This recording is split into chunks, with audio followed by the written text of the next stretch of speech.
Hello दोस्तों, आज हम लोग पढ़ेंगे अग्नाशय के बारे में। तो चलिए पढ़ते हैं। अग्नाशय एक संयुक्त ग्रंथि है जो अंतःस्रावी और बहिर्स्रावी दोनों के रूप में कार्य करती है।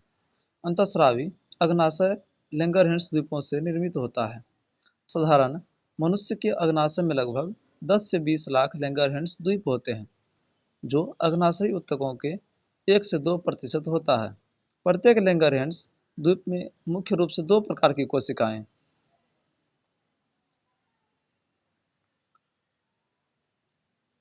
होती है, जिन्हें अल्फा और बीटा कोशिकाएं कहते हैं।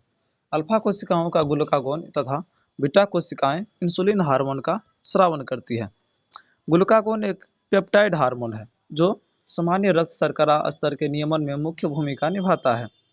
ग्लूकागोन मुख्य रूप से यकृत कोशिकाओं पर कार्य कर ग्लाइकोजन अपघटन को प्रेरित करता है, जिसके फलस्वरूप रक्त शर्करा का स्तर बढ़ जाता है। इसके अतिरिक्त पेट ग्लूकोनियोजेनेसिस की प्रक्रिया को भी प्रेरित करता है, जिससे कि हाइपरग्लाइसीमिया अति ग्लूकोज रक्तता होती है। ग्लूकागोन कोशिकीय शर्करा के अभिग्रहण और उपयोग को कम करता है, अतः ग्लूकागोन हाइपरग्लाइसेमिक हार्मोन है। इंसुलिन भी एक प्रोटीन हार्मोन है जो ग्लूकोज समस्थापन के नियमन में मुख्य भूमिका निभाता है। इंसुलिन मुख्यतः हिपेटोसाइट और एडिपोसाइट पर कार्य करता है और कोशिकीय ग्लूकोज अभिग्रहण और उपयोग को बढ़ाता है। इसके फलस्वरूप ग्लूकोज तीव्रता से रक्त हिपेटोसाइट और एडिपोसाइट में जाता है तथा रक्त शर्करा का स्तर कम हाइपोग्लाइसेमिया हो जाता है। इंसुलिन लक्ष्य कोशिकाओं में ग्लूकोज से ग्लाइकोजन बनाने की प्रक्रिया को भी प्रेरित करता है। रक्त में ग्लूकोज समस्थापन का नियमन सम्मिलित रूप से 2 हार्मोन इंसुलिन और ग्लूकागोन द्वारा होता है। लंबी अवधि तक हाइपरग्लाइसीमिया अति ग्लूकोज रक्तता होने पर डायबिटीज मेलाइटस मधुमेह बीमारी हो जाती है, जो मूत्र के साथ शर्करा का ह्रास और हानिकारक पदार्थों जैसे कीटोन बॉडीज के निर्माण से जुड़ी है। मधुमेह के मरीजों का इंसुलिन द्वारा सफलतापूर्वक उपचार किया जा सकता है।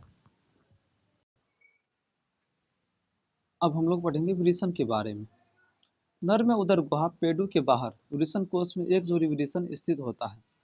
वृषण प्राथमिक लैंगिक अंग के साथ ही अंतःस्रावी ग्रंथि के रूप में भी कार्य करता है। वृषण शुक्रजनक नलिका और भरण या अंतराली ऊतक का बना होता है। लेडिंग सेल या अंतराली कोशिकाएं अंतर्नलिकीय स्थानों में उपस्थित होती है और एंड्रोजन या नर हार्मोन तथा टेस्टोस्टेरोन प्रमुख हार्मोन का स्राव करती है। एंड्रोजन नर के सहायक जनन अंगों जैसे कि एपिडिडामिस, शुक्रवाहिका, सेमिनल वेसिकल, प्रोस्टेट ग्रंथि, यूरिथ्रा आदि के परिवर्धन, परिपक्वन और क्रियाओं का नियमन करते हैं। ये हार्मोन पेशीय वृद्धि, मुख और अक्षीय रोम की वृद्धि, क्रोधात्मकता, निम्न स्वरमान या आवाज इत्यादि को उत्तेजित करते हैं। एंड्रोजन शुक्राणु निर्माण की प्रक्रिया में प्रेरक भूमिका निभाते हैं। एंड्रोजन केंद्रीय तंत्रिका तंत्र पर कार्य कर नर लैंगिक व्यवहार को प्रभावित करता है। ये हार्मोन प्रोटीन और कार्बोहाइड्रेट उपापचयी प्रभाव डालते हैं। तो हम लोग वृषण पढ़ लिए हैं, तो अब पढ़ देंगे अंडाशय के बारे में। चलिए पढ़ते हैं। मादाओं के उदर में अंडाशय का एक युग्म जोड़ा होता है।